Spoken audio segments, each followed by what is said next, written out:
नमस्कार दोस्तों, मैं वीरू सर आपका स्वागत करता हूँ अपने YouTube channel genius coaching Barabanki में। और हम लोग आज डिस्कस करने वाले हैं एसएससी की एसटी नंबर 137। ठीक है, तो आज एसटी देखने वाले कौन से नंबर की? 137 नंबर की। चलो देखते हैं बिना टाइम गवाए। देखिए पहला सवाल आपका क्या आता है सर। देखिए पहला सवाल आपका एलजेब्रा का है और सवाल क्या लिखा है देखो। तो सवाल लिखा है कि x माइनस वाई की वैल्यू ये दे रखी है और 1/x और 1/y का अंतर 14/3 है और आपको बताना है x³ माइनस 1/x³ बताना है। ठीक है, चलो देखते हैं। ऐसा कीजिएगा कि आप अगर इसको आप जानते हो तो इसको हम लोग क्या लिख सकते हैं, x³ माइनस y³ को क्या लिख सकते हैं। ये लिखा जाता है, एक ब्रैकेट में माइनस होगा, मतलब एक ब्रैकेट में x माइनस वाई होगा और एक ब्रैकेट में होगा x² प्लस y² प्लस के xy। इसका मतलब ये हुआ कि हमको सिर्फ और सिर्फ अभी ये हिस्सा पता है और ये हिस्सा भी पता करना है और ये हिस्सा भी पता करना है। अगर ये दोनों हिस्से पता हो जाए और इसमें रख दे तो आंसर आ जाएगा। तो सुनिएगा, देखो कैसे सॉल्व करते हैं। ये देखो x माइनस वाई बराबर 7/4 लिखा है, तो आप इस बात को शायद जानते हो, तो हम लोग सॉल्व कर लेंगे कि 1/x और माइनस के 1/y बराबर क्या आएगा, 14/4 आएगा। 14/3 है, तो इसको सॉल्व करेंगे तो ये आएगा y माइनस एक्स बटे क्या आएगा xy, और ये कितने के बराबर है, 14/3। मैं अगर यहाँ से xy की वैल्यू निकालूं और इस वैल्यू को इस जगह पुट कर दूं तो ये बनेगा माइनस के 7/4 xy और ये आएगा 14/3। इसको सॉल्व करोगे ये इससे कट गया, कितने बार कटेगा, 2 बार। ये इधर आ गया तो ये वाला आंसर आएगा माइनस के 2/8। ये 2 नीचे आ गया और ये आ गई xy की वैल्यू 2/8 आया। xy 2/8 मिल गया। अगर आप x² प्लस y² निकाल लो तो हेल्प हो जाए, क्या होगी, तो x² प्लस y² निकालना है तो यहाँ से सॉल्व करना पड़ेगा। तो ये होगा 7/4 के स्क्वायर में इस वाले हिस्से को जोड़ दें, ये कितना आएगा, तो ये आएगा 49/16 माइनस, क्योंकि xy की वैल्यू माइनस के 2/8 है तो माइनस का 2 और ये है माइनस के 2/8, कटेगा तो माइनस के 1/2 आ जाएगा। तो 49 माइनस के 1/2 का मतलब क्या है, 16, तो ये आ जाएगा 8 बटे कितना आएगा, 16। मतलब x² प्लस y² की जो वैल्यू आई है वो वैल्यू आपकी डिनोट हो पा रही है कितनी, ये अगर इसे घटाओगे तो 9, मतलब ये 41 बटे कितना आएगा, 16। अब देखो इस जगह रखोगे तो ये कितना है, 7/4 है, ये 41 बटे कितना है, 16 है, और इसमें से माइनस के 2/8 क्या करना है, घटाना है। तुम देखो यहीं से सॉल्व करके देखोगे तो ये 7/4 तो इंटू में है ही, इसको सॉल्व करोगे तो 16 एलसीएम आ जाएगा, 41 माइनस 16 करना पड़ेगा, मतलब माइनस के 2/8, ये सही, तो माइनस के 3/8 है, मैंने गलती की है, माइनस के 3/8 है। 3/8 का मतलब क्या है कि ये जाएगा 8, तो ये हो जाएगा 16 और ये बचेगा कितना, 3, और ये एक बचेगा 33। यहाँ पे 33 आएगा, 33/16। तो ये वाला हिस्सा आया कितना, 33/16। ये 33 और ये अगर लिखोगे 8 दूनी 16, 6 आ जाएगा। तो माइनस के 7/4 है, इसमें अगर आप गुणा कराओगे तो ये आएगा कितना, 7, और ये आ जाएगा कितना, 27, और इसमें 16 का गुणा कराना है। इसका मतलब ये 64 आना है, नीचे 64 आना है, तो ये 2 ऑप्शन तो कट गए और इन सब का गुणा कराओगे तो ये वाला हिस्सा आ गया 433/64 आएगा सवाल का, मतलब कैलकुलेटिव था थोड़ा सा। अगला देखो क्या लिखा, अगला सिंप्लीफिकेशन का सवाल है, सॉल्व करते हैं इसको। सिंप्लीफिकेशन देखो जब भी सॉल्व करना होता है तो हम थोड़े से इसमें हिस्से बांट लेते हैं। एक हिस्सा आपके पास ये है सवाल का, दूसरा हिस्सा इस ब्रैकेट के अंदर है जो हमें सॉल्व करना है, तीसरा हिस्सा इस ब्रैकेट के पास है, ये 3 हिस्से। इसको सॉल्व करेंगे तो मैंने कितनी बार बताया है, a divide b of c क्या होता है, ये होता है a/bc। इसको लिखोगे तो इसको लिखा जाएगा 18/6 गुणा 9 इंटू, इस ब्रैकेट को ऐसे लगा दो, 12 डिवाइड बाई 3 ऑफ, इस ब्रैकेट को सॉल्व कर दो, सॉल्व करोगे तो कितना आएगा, 16 इंटू 2, डिवाइड करना है कितने का, 3 का, ऑफ लगा दो, ये 4/2 गुणा 8, 4 दूनी 8, तो ये 1/4 आएगा। ये देखो कटेगा तो 9 दूनी 18, ये 1/3 आएगा। इंटू इसको सॉल्व करोगे तो 12 डिवाइड बाई 3 ऑफ 16 दूनी 32, 32/3 ये हिस्सा है, इतना हिस्सा सॉल्व करके ये आएगा और ये पूरे ब्रैकेट के अंदर बंद है ऑफ ये आया 1/4। इतने हिस्से को सॉल्व कर दोगे, इतने हिस्से को सॉल्व करोगे, इसका गुणा करोगे तो ये आ जाएगा और इसको अगर आप लिख रहे होगे तो ये बनेगा 12 कितना बनेगा 32 और इसमें 1/4 का गुणा कराना, ये इससे कट जाएगा 12 से 12, तो आंसर इसका 1/32 आने वाला है। मतलब तीसरा ऑप्शन इस सवाल का आंसर होगा।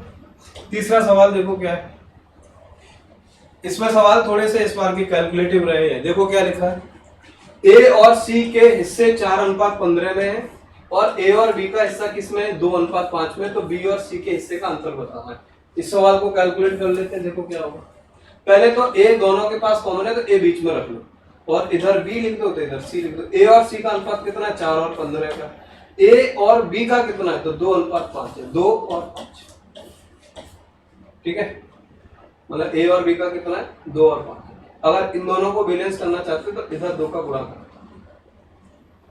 और इधर अगर 2 का गुणा कराओगे तो बी ए और सी, मैं इसको पूरा सॉल्व नहीं करूंगा, देखिएगा इसको कैलकुलेशन कम कैलकुलेशन पर कर लेना। तो बी की वैल्यू 10 आ जाएगी, ए की वैल्यू 4 आ जाएगी और सी की वैल्यू 15 होगी। बी और सी के हिस्से का अंतर बताना है, मतलब 5 का अंतर चल रहा है, 5 के हिसाब से आंसर आना चाहिए और 5 से कटने वाली सारी संख्या तो है ही नहीं, एक ही संख्या अपने पास, इसलिए इसको यही इतना ही सॉल्व करके सॉल्व कर लेंगे, ज्यादा टाइम नहीं खर्च करेंगे। चौथा नंबर देखो क्या है सवाल, ये देखो ट्रिगो का सवाल है, इसमें 3 cos square theta plus 5 tan square theta की वैल्यू पूछिए। देखो जब भी अगर इक्वेशंस की फॉर्म में आता है तो हम हमेशा उस हिस्से में तोड़ते हैं जिसकी पावर छोटी होती है, तो इस cos को साइन में बदल दो और इस cos को साइन में बदलोगे तो आप इसको ये लिख सकते माइनस के 4 sin थीटा प्लस के 1 इक्वल टू 0, इसका गुणा करा दो तो ये आ जाएगा 3 माइनस के 3 sin स्क्वायर थीटा माइनस के 4 sin theta plus 1 equal to 0, इसको लिख सकते हैं तो माइनस का 3 sin स्क्वायर थीटा, ये आ जाएगा कितना 3 और 1 4 माइनस के 4 sin थीटा, ठीक है, प्लस के 4 इक्वल टू 0। इधर इक्वेशन को सॉल्व कर देते हैं, माइनस हटा देते हैं, ये आएगा 3 sin स्क्वायर थीटा प्लस के 4 sin थीटा माइनस का 4 इक्वल टू 0। जब भी क्वाड्रेटिक इक्वेशन आए हमको सॉल्व कैसे करनी होती है, तो हम इन दोनों का गुणा कराते हैं, तो ये बनेगा 12 और 12 को ऐसे तोड़ो कि जोड़ के या घटा के कितना आ जाए, मतलब 4 आ जाए, तो इसको तोड़ सकते हैं 6 और 2 में, 6 प्लस में रखो 2 माइनस में रखो तो घटा के 4 बन जाएगा। तो साइन थीटा की 2 वैल्यू रिप्रेजेंट होगी, एक ये 6 है तो 6 और बटे में कितना लिख दो 3, तो ये तो आ ही नहीं सकती क्योंकि 1 से ज्यादा नहीं होती साइन की वैल्यू। जब भी लिखते हैं साइन बदल के लिखते हैं, ये माइनस के 2/3, मतलब साइन थीटा की वैल्यू कितनी आने वाली है तो माइनस के साइन थीटा की वैल्यू आएगी 2/3। हमको चाहिए किसकी, कॉस की चाहिए और साथ में किसकी चाहिए, टेन की। तो देखो इसको कैसे कर रहे होंगे,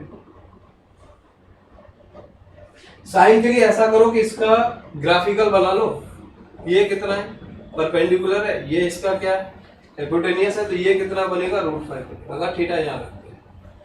आंसर में क्या पूछा है उसने, देखो क्या लिखा है 3 cos square theta, 3 cos square theta, cos square मतलब बेस अपॉन ये लिखना है, अगर 3 cos स्क्वायर थीटा लिखोगे तो क्या बनेगा, तो ये बनेगा 5/9 plus 5 tan square theta, tan square theta करोगे तो क्या होता है परपेंडिकुलर अपॉन बेस होता है, तो ये 4 अपॉन कितना हो जाएगा 5, ये वाला हिस्सा इससे कट जाएगा, ये इससे 3 बार कटेगा, तो 5/3 में आपको 4 जोड़ना है, तो 4 तिया 12, 12 5 17, 17/3 बनेगा। इसका मतलब ये आएगा 5 से ही 2/3 इस सवाल का आंसर लाओ।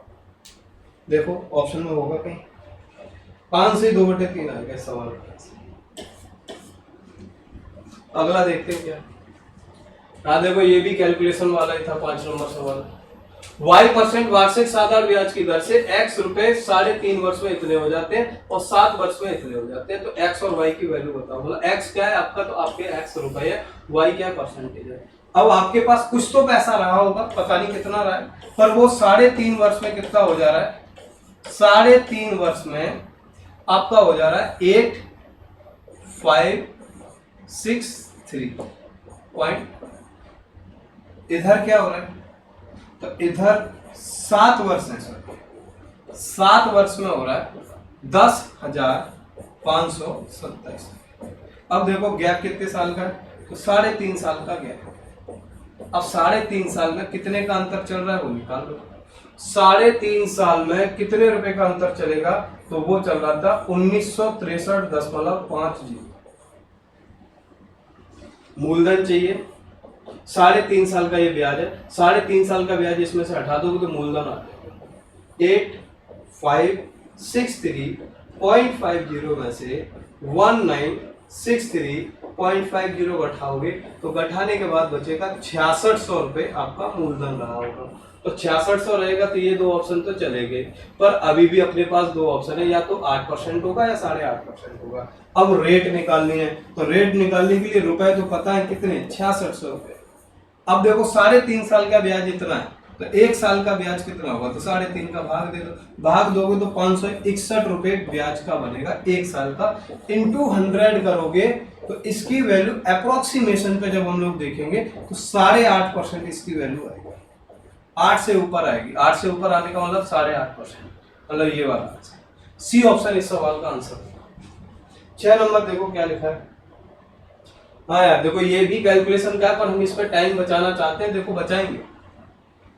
सविता अपनी आय का 20% किराए पे खर्च करती है, तो शेष का 15% किराए पे, फिर बचे हुए का 40% उस पे, और महीने के बाद इतने रुपए बचते, तो बताओ किराए पे कितना खर्च किया, ये वाला हिस्सा लिखने का तरीका देख लो भाई। टोटल पैसा कितना पता नहीं, अगर आप 20% खर्च करते तो आपके पास 80% बचेगा, और बचे हुए का 15% खर्च करते तो आपके पास 85% बचेगा, इनटू बचेगा 60% करें तो कितना बचेगा 40%, और बचने वाली वैल्यू आपके पास कितनी है, वो है 9792। इसको लिख लो। अब तुमसे पूछा किसका है, रेशियो में लिख दो यार, टोटल इसका किराए का पूछा है। आप देखो टोटल का 80%, और किराए में खर्च करने का मतलब किराए पे कितना खर्च करना है 15%, ये हमको सॉल्व करना है, और ये किसके बराबर डाल दो x के। देखो t से t कट जाएगा, 80% से 80% कट जाएगा, परसेंट से परसेंट कट जाएगा, ये 15 है तो ये 17 बार जाएगा, और ये जाएगा 3 बार, तो इसको लिख सकते हैं 17 गुणा 40 को लिख सकते हैं 2/5 इंटू 3। इधर 9792 लिखा है, बटे क्या लिखा है x। देखो क्या होगा, 17 से काटो यार, इससे 17 से काटोगे तो 17 पंजे 85, बचेगा 12, और 17 छिक्के 102 है ना, ठीक है 129, और कितना बचेगा, और ये तो ऐसा कुछ आ रहा होगा, 2 से काट दो, 2 1 2 दूनी 4, 2 8 16, 2 3 6, और इसमें 15 का गुणा करना, मैंने कुछ गलत किया है, कहीं कैलकुलेशन इधर उधर नहीं है, ठीक है। 9792 को तो मैं 17 से काट दूँ, 17 3 51 68, 17 5 85, ये बचेगा 12, 17 7 119, सॉरी ये गलती, बचेगा 10, मतलब 576 बार जाएगा। और 2 से ये कितने बार जाएगा, तो 2 दूनी 4, 2 8 16, 288 बार, मतलब जो रुपया चाहिए वो 288 का 15 में गुणा करके आएगा, और 15 में गुणा करोगे 4320 रुपये बनेगा, 4320 रुपये सवाल का आंसर होगा। 7 नंबर सवाल देखो क्या है। किसी विशेष परीक्षा में 150 छात्रों द्वारा प्राप्त किया गया औसत 50 है, उत्तीर्ण छात्रों का औसत 54 है, मतलब पास और फेल का रेशियो आप लिख लो, पास और फेल का। पास वालों का कितना है, उत्तीर्ण होने वाले के 54 अंक है, और फेल होने वाले का कितना है औसत 30 है, ओवरऑल कितना 50 है, जो दे रखा है यहाँ। अब बताओ यहाँ से यहाँ घटाओगे तो 20 आ जाएगा, यहाँ से यहाँ घटाओगे तो 4 आ जाएगा, मतलब ये किस रेशियो में होंगे, तो ये 4:1 के रेशियो में होंगे। 4 पे 1 लोग फेल होगा, टोटल लोग कितने हो गए 5, और थे कितने 150। हमको फेल वाले चाहिए, फेल वाला कितना 1, 5 से 150 30 बार जाएगा, मतलब 30 बार।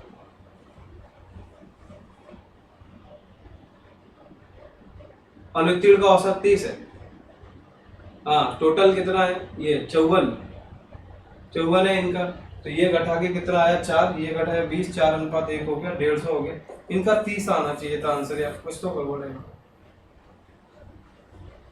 छात्रों के प्राप्त औसत कितना? उत्कृष्ट छात्रों का औसत अंक 54 है, अनुत्कृष्ट छात्रों का औसत अंक 30 है। ठीक है, 30 है, 30 से ज्यादा ये 20 आ गया, ये 4 है, 4:1 आएगा, आंसर 30 आना। ठीक है, और अगर उसके पूछता तो 30 के बाद 120 बचते हैं। ये देख लेना, शायद इनमें से कोई एक आंसर इधर उधर लिखा हुआ है। अगला देखो क्या है, परिमाप का रेशियो दिया है आपको, क्षेत्रफल का रेशियो चाहिए। तो ये दोनों परिमाप है, परिमाप का रेशियो परिमाप मीटर में आता है, तुम्हें मीटर स्क्वायर चाहिए। पहली बात तो ये कि स्क्वायर में चाहिए, तो इन दोनों के चांस तो हो ही नहीं सकते, ये दोनों स्क्वायर हैं किसी के। अब ये दोनों स्क्वायर है तो कैसे लिखो, ये 39.6 है, 39.6 है, और ये 26.6 है। देखो कट जाए तो काट दो, पॉइंट से पॉइंट हट जाएगा, 4 से कट जाएगा, 4 से काटोगे तो 4 9 36, 4 9 36, ये 4 से काटोगे तो ये 24 बार है ना, ये 4 से 4 से 24, 4 से 24, ये 11 से कट जाएगा, 33 से कट जाएगा, 33 से नहीं आएगा, 33 3:2 इनका ये आएगा। तो इनका एरिया रेशियो कितना आएगा, तो स्क्वायर कर दो, तो ये 9:4 इस सवाल का आंसर है। 9 नंबर सवाल देखो क्या लिखा है, ये भी अच्छा है। किसी वस्तु को इसके विक्रय मूल्य के 7/12 भाग पर बेचा जाए तो व्यक्ति को 16% की हानि होती है, पर इसी वस्तु को विक्रय मूल्य के 90% पर बेचा जाए तो कितने % का लाभ होगा?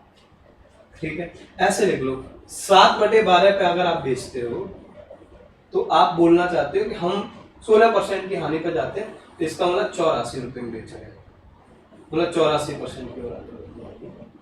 और विक्रय मूल्य का 90%, मतलब 90/100, 100 का सामान 90 में बेचे तो कितने का लाभ या हानि होगा, ये हमको बताना। अब देखो 4 लोग रेशियो में लिखे हो तो ऐसे क्रॉस गुणा करा देते हैं, 7/12 इंटू एक्स, इधर लिखोगे तो 84 इंटू 90/100, 0 से 1 0 कट गया, ये 12 से 12 बार जाएगा, x बराबर आएगा 12 गुणा 12 गुणा 9, मतलब 144 में 9 का गुणा कराना है, और 144 में 9 का गुणा कराओगे तो ये, और 10 का भाग भी देना है, तो ये आएगा 129.6%। इसका मतलब है कि प्रॉफिट 100 से 129 हो रहा है, तुम लिख रहे हो तो इसका मतलब प्रॉफिट होगा 29.6% का। तो जो ऑप्शन नंबर ए इसका सही है। 10 नंबर सवाल देख लो क्या लिखा है, ये भी देखो अच्छा है। पहले तो इस बात को आप ऐसे समझ लो, क्योंकि ये समझना बहुत जरूरी है, इसमें कई सारी चीजें बहुत अच्छी इस बार बोल दी गई। देखो ये आपका कोई एक त्रिभुज है और ये त्रिभुज की भुजाएं, मान लो ये ए बी सी इसके पॉइंट है, और ये मान लो एंगल थीटा दिया है, ये वाली भुजा मान लो ए है, ये भुजा बी है, ये वाली भुजा ये सी है, मान लो मैंने मान लिया है, वैसे ऐसे मानते नहीं, सही लिखे देते हैं। ये ए है, सी के सामने सी मानेंगे और बी के सामने, ठीक है। अगर हमें कभी भी साइड अगर निकालना होता है तो हम हमेशा कोसाइन रूल लगाते हैं, और कॉस थीटा की वैल्यू देखो कैसे लिखते हैं, लिखने का तरीका है, थीटा जहां भी बना है उन साइड का स्क्वायर करते हैं, और जिसके सामने आता है उसे घटाते हैं, और नीचे a प्लस बी का होल स्क्वायर लिखना होता है, तो जो प्लस वाले हिस्से हैं उनको गुणा में डालते हैं, इसको बोलते हैं कोसाइन। इसकी हेल्प से हम लोग हमेशा कोसाइन रूल से साइड को फाइंड करते हैं, और कुछ नहीं निकालते, साइड निकाली जाती है। यहाँ पे एंगल दिया होगा, एक एंगल ये दिया, एक भुजा भी दी है, दूसरी भुजा भी दी है, तीसरी भुजा चाहिए, भुजा चाहिए तो कोसाइन रूल लगाना पड़ेगा। अब लगाना पड़ेगा तो कैसे लगाएंगे, चलो इसको देखते हैं, यहाँ पे आओ, ठीक है। सवाल क्या है, सवाल पहले लिख लेते हैं। सवाल आपका ये है, ये आपकी भुजाएं, मान लो क्यू कोण 45 डिग्री है, ये पी है, ये क्या है, ठीक है। मैं एक बार देख लेता हूँ क्या बोले, और क्यू आर की लंबाई चाहिए, पी आर 17 है। ये वाला जो एंगल है गुरु, देखो ये वाला एंगल भाई साहब 135 डिग्री है, ये वाली भुजा 17 है, ये वाली भुजा आपको निकालनी है, ये वाली भुजा 8 इसको सॉल्व कर दो बस। तो लिखेंगे कैसे, इसको देखो लिखते हैं, cos 135 डिग्री बराबर होगा 8√2 का square plus x square minus का 17 का स्क्वायर बटे 2 इंटू एक्स इंटू 8√2 ये लिखना है। cos 135 की वैल्यू 1/√2 होती है, इसको लिखोगे तो ये एक्स स्क्वायर प्लस 8 64 दूनी 128 माइनस के 289 बटे 2 इंटू 8 इंटू √2 और x भी है साथ में, तो √2 से √2 कट गया। देखो इक्वेशंस क्या बनेगी, तो तुम्हारे पास इक्वेशन आएगी एक्स स्क्वायर माइनस के 161 बराबर 16x। अब तुम यहां से डायरेक्ट निकालो, 161 को ऐसे तोड़ दो कि 16 बन जाए, तो इसको लिख सकते हैं 7 इंटू 23, ठीक है। 23 माइनस में होगा, ये प्लस में होगा, अर्थात इसकी वैल्यू 7 आ जाएगी। इसको उधर लेके जाओगे तो चेंज हो जाएगा। तो देखो क्या आया आंसर जो है वो क्या आएगा, तो कोसाइन रूल के हिसाब से आंसर आपका कितना आएगा भाई, कोसाइन रूल के हिसाब से आंसर आएगा 7। अच्छा सवाल था, कोसाइन रूल बहुत पूछा गया है एक बार, ठीक है यार, इसको भी देख लेते हैं। मैंने बोला था क्वाड्रेटिक इक्वेशन अगर कभी लिखियो और उसका प्रोडक्ट वाला हिस्सा 1 हो तो माइनस में है तो 1/x की वैल्यू निकाल सकते हैं, और वो x की वैल्यू है कितनी 1/5। तुम 3 पावर की वैल्यू चाहते हो, अब देखो 3 पावर निकालना है तो 5√2 का क्या कर दें क्यूब, माइनस है तो प्लस कर दें 3 इंटू 5√2 लिख दें 5√2। ये कितना है 125, 125 दूनी कितना हो गया 250, 250√2 प्लस 15√2 जोड़ोगे तो 265√2 इस सवाल का आंसर आ रहा होगा, कहीं होगा भी, तो आंसर नंबर कौन सा आएगा डी है, ठीक है। चलिए 12 नंबर सवाल देख लेते हैं।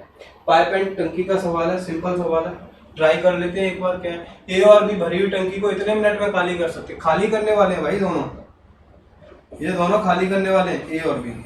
ये 36 मिनट में खाली करता है माइनस में, और ये 45 मिनट में खाली करता है, ठीक है। एक तीसरा पंख है जो सी है वो 15 मिनट में भर सकता है पॉजिटिव। ऐसा करो इन तीनों का एलसीएम लोगे तो कितना आएगा 180, 180 लोगे तो ये 5 बार 5 खाली करेगा, ये 4 बार ये 4 खाली करेगा, इसका भाग कराओगे तो 15 एकम 15, 15 दूनी 30, ये 12 भरेगा। बोला गया कि बी और सी को 15 मिनट के लिए खोल दिया गया, बी और सी को, इन दोनों को खोलोगे तो पहली बात तो कैपेसिटी आएगी 8, और 15 मिनट तक खोल रहे हो तो इसका मतलब है कैपेसिटी हो जाएगी कितनी 15 8 120, मतलब 120 उसने फिल किया, दोनों ने मिलके 120, चौकी खाली कर रहा है एक बार है। फिर बोल रहा है दोनों को बंद करके एक खोल दिया, ए तो निकालने वाला है ना, तो जितना भर गया होगा वो उतने को निकालेगा, और कितने की कैपेसिटी से निकालेगा 5 की से, तो इसका मतलब वो 24 मिनट में खाली करेगा, 24 मिनट। आंसर कितना आएगा 24 आएगा।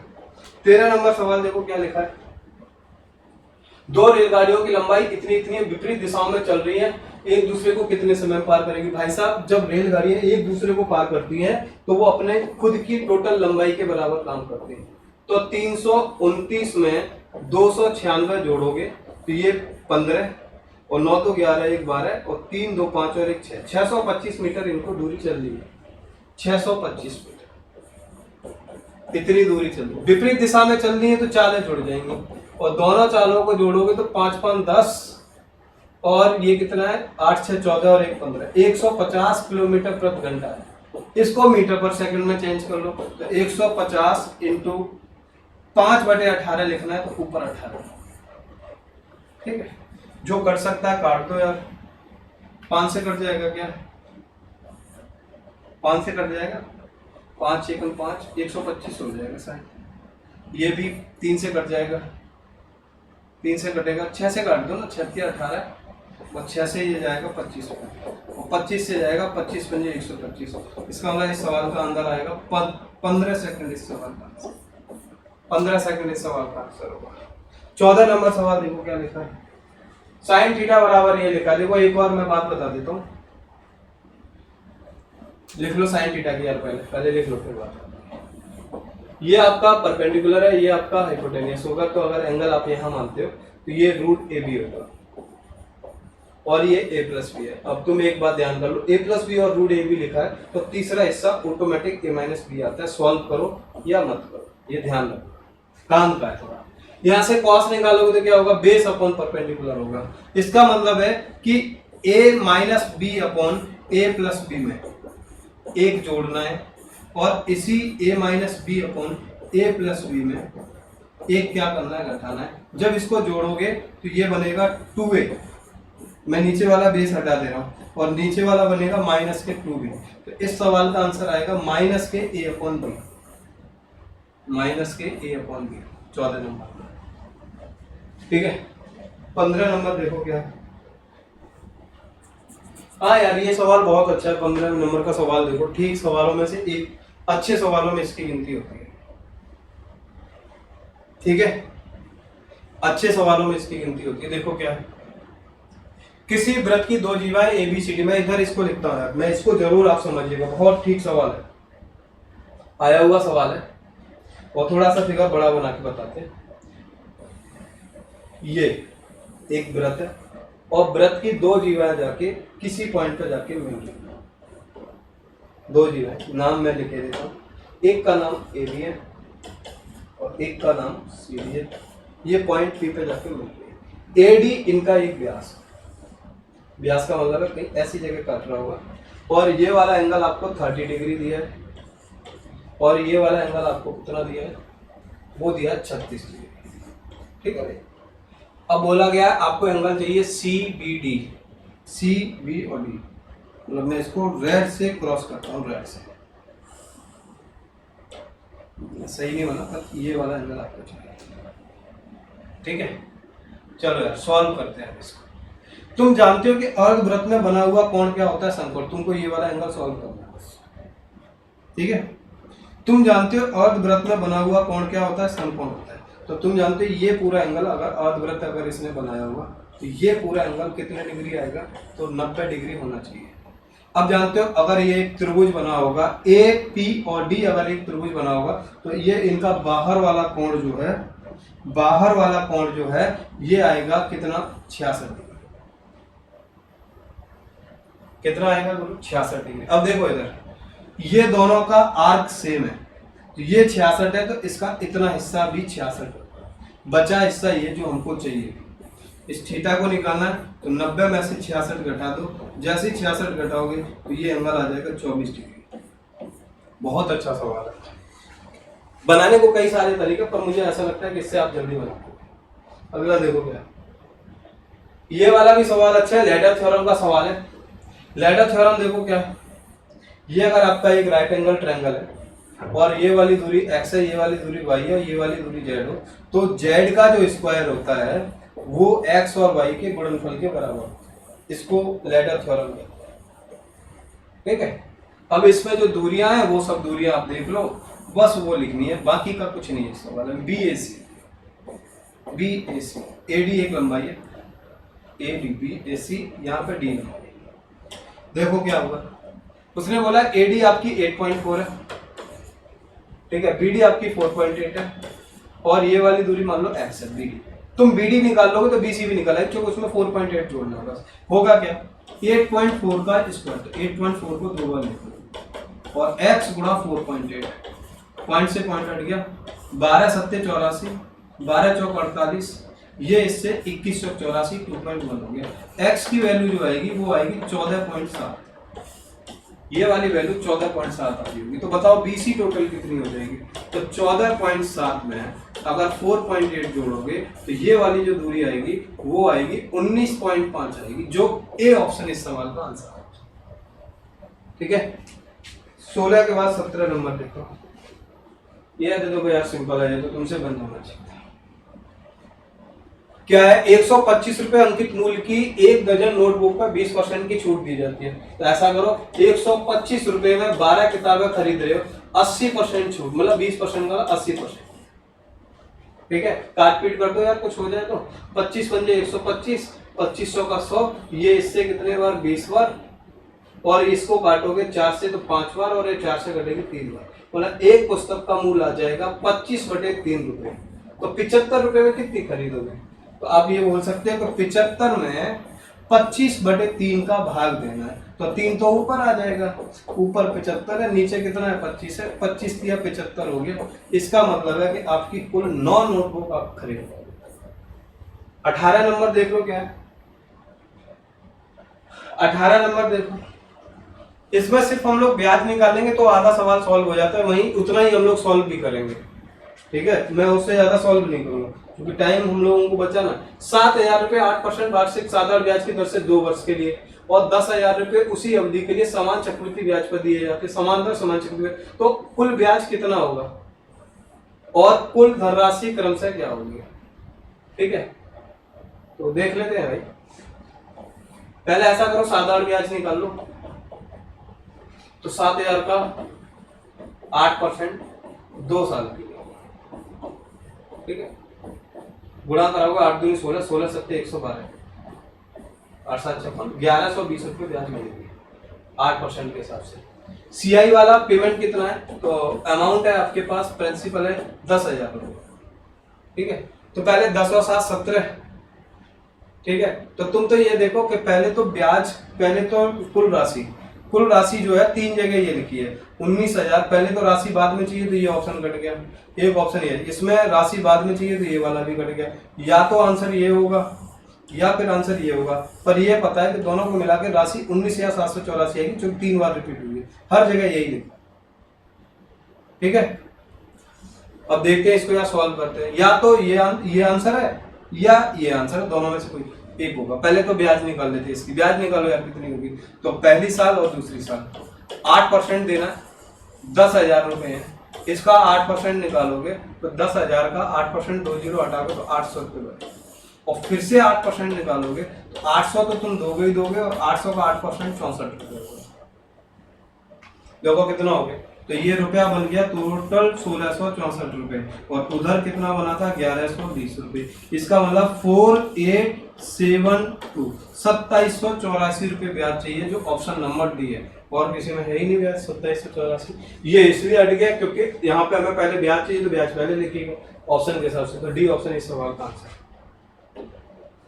19 नंबर देख लो, एक नाव स्थिर जल में इतनी है और धारा की चाल इतनी है। ठीक है, तो देख लो यार, बोट की धारा के साथ चाल देखोगे 19 + 3 कितनी है 22 की, और विपरीत दिशा में चाल देखोगे तो 19 - 3 कितनी है 16 की। सॉल्व कर लो, धारा की दिशा में 88 चलना है तो 88/22, और इधर 24 चलना है, कितने से 16 से। 8 × 24, 8 दूनी 16, 22 × 88, 4 इधर और 1.5 घंटा इधर, मतलब 5.5 घंटा इस सवाल का आंसर। ठीक है, 20 नंबर देखो क्या है, अब तो बहुत जल्दी जल्दी पहुंचे जा रहे हैं। ए बी का 150% है, ए जो है वो बी का कितना है 150 है। 150 का मतलब है कि ए को बी का 150% है, तो अगर ये 100 होगा तो 150 होगा।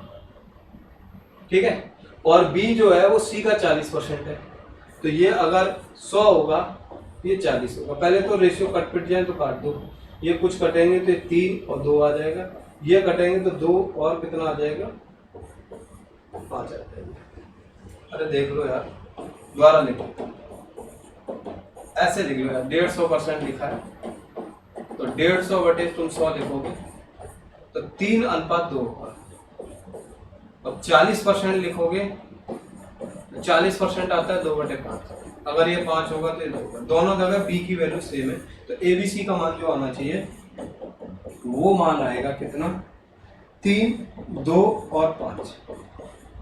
ठीक है, ए बी सी का टोटल वैल्यू कितनी दे रखी है 20। ऐसा करो, इन वैल्यू को पहले यहाँ पुट कर लो जो तुमने निकाली है। बी की वैल्यू 2 है तो 2 दूनी 4 हो जाएगा, और ए की सी की वैल्यू 5 है तो 15 हो जाएगा, और -4a मतलब 4 4 × 12 हो जाएगा, मतलब 12 में से 15 में से 12 जाएगा 3 और 4 कितना हो गया 7 बचेगा। इसका मतलब 7 का मल्टीपल आना चाहिए, 7 का मल्टीपल इस सवाल में 1 ही था, तो इसलिए हम इसको सॉल्व भी मत करो आगे। 21 नंबर देखो क्या है, इसकी ऊंचाई संभव त्रिभुज का इतना परिमाप बताना। देखो ऊंचाई जो है वो 3.45 है, और मैंने बताया कि ये जो भुजाएं होती है उसका √3 गुणा करना पड़ता है, √3 का गुना, और √3 की वैल्यू कितनी है 1.732, और ये कितनी है 3.46। इसका मतलब है ये 2 गुना हो रहा है, तो इसका मतलब ये वाली दूरी 2 2 रही, 2 2 का मतलब ये पूरा कितना हो गया 4, ये 4, ये भी 4, ये भी 4, तो इसका मतलब है कि इसका परिमाप कितना आएगा 12। 22 नंबर देखो क्या है, एक पतंग की डोर की लंबाई। देखो अगर पतंग की डोर अगर आपको बनानी भी होती है, पतंग अगर बनानी भी होती है, तो पतंग की डोर इस वाले हिस्से को कहते हैं, ये इसका पतंग की डोर कहलाती है। ये कितना है 158 मीटर, ठीक है। और ये इसके साथ कितने डिग्री का कोण बना रही है 30 डिग्री। ऊंचाई आपको निकालनी है, मतलब ये वाला हिस्सा ऊंचाई चाहिए। अब ये 30 है तो ये 60 रहा होगा, ऊंचाई है तो ये 90 रहा होगा। 30 60 90 का रेशो बहुत बार बताया, 30 के सामने 1 डालते हैं, 90 के सामने 2 डालते हैं, हमें इन्हीं दोनों को चाहिए, बस बहुत है। 2 की वैल्यू 158 है, 2 की वैल्यू 158 है, तो 1 की वैल्यू कितनी आएगी तो 79 है। 79 किसका है तो सी ऑप्शन है, ठीक है। 23 नंबर देखो क्या लिखा है, 23 नंबर देखो, 23 24 25 3 बचे भाई, देख लो जल्दी जल्दी, देखते 23 नंबर क्या है। 23 नंबर सवाल में एक यात्रा का 5वां भाग और 1/4 भाग इतने की शेष भाग, 1/5वां भाग, 1/5 भाग एक जगह चल रहा है, 1/4 एक जगह चल रहा है, एलसीएम कितना आ जाएगा 20, तो ये 4 हिस्सा चलेगा, ये 5 हिस्सा चलेगा। कहने का मतलब है कि जो आपके पास दूरी हो रही है उसको 3 रेशियो में बांटा है, ये एक लोग 4 हिस्सा चल रहे हैं, एक लोग 5 हिस्सा चल रहा है, बचा हुआ हिस्सा 4 5 लोग कितना बचा 11। इसने बोला 1/5 भाग 30 की स्पीड से, तो ये 30 की स्पीड से, अगला हिस्सा 25 की स्पीड से है, और उससे अगला हिस्सा कितने की स्पीड से है 60 से। 60 आ जाता है वैसे एलसीएम तो, बट हम लोग 300 पे काम करेंगे। मतलब ऐसा करो कि इन तीनों का एलसीएम आएगा 300, 300 का गुणा करा दो, इधर भी 300 का गुणा करा दो, इधर भी 300 का गुणा। देखो कितना हो गया, 4 या 1200 दूरी हो गई है, ये 1500 दूरी हो गई, और ये हो गई आपकी कितनी 3300। टोटल दूरी कितनी होगी 15 12 कितना हो गया 27, और 5 और 2 7, हाँ 15 और 12 कितना हो गया 27, मतलब टोटल दूरी आएगी 6000। अरे 15 12 27 27, हाँ 6000 आएगी। यहाँ से टाइम देख लो बस यार, 30 से ऐसे काटोगे तो 30 चौके 20 40 घंटे लेगा, 25 छिक्के 150 ये 60 घंटे लेगा, 60 का भाग दोगे तो 6 पंजे 30 55 घंटे लेगा, मतलब टोटल घंटे लगेंगे 155। और जब तुम इसका भाग दे रहे होगे तो इसका सही आंसर आएगा 38.7। 24 नंबर देख लो क्या है, औसत का अंतर बताना है। ये तो सिंपल सवाल है, एक बार तब भी ट्राई कर लो, ठीक लगे तो आ जाए तो ठीक है। किसी छात्रवृत्ति परीक्षा में कॉलेज में भाग लेने वाले अटेंडेंस वाले कुल कितने अपीयरेट कितने हुए और आपके क्वालिफाइड कितने, सभी कॉलेजों में। देखो सवाल क्या, सभी कॉलेजों में छात्रवृत्ति में भाग लेने वाले छात्रों की औसत संख्या और सभी कॉलेजों में कुल मिलाकर उत्तीर्णों की औसत संख्या में कितने का अंतर है। भाई साहब जब भी अगर ऐसा करना हो, औसत ही हर जगह निकालना है, तो तुम इन दोनों का अंतर निकालते चले जाओ, बस इन दोनों का अंतर, इन दोनों का क्या लेके चलो अंतर लेके चलो, इन दोनों का अंतर 1400 2800 1400 का अंतर 1400 का। यहाँ देखो 1800 1100 प्रेजेंट हो रहे, अंतर चाहिए हमें, तो ये 800 का अंतर चल रहा है। यहाँ देखो 18 1200 का अंतर चल रहा है, यहाँ पे 2000 1600 में 400 का अंतर चल रहा है, इसको देखोगे तो 800 का अंतर चल रहा है। इस पूरे में कितने लोग हैं 1 2 3 4 5, 5 का भाग दोगे ना एवरेज। देखो 12 और 8 कितना हो गया 20, 12 और 8 20, ठीक है, और 20 और 14 कितना हो गया 2400, 3400, और 3400 और 400 कितना हो गया 3800, 3800 और 800 कितना हो गया 8 8 16, मतलब 4600।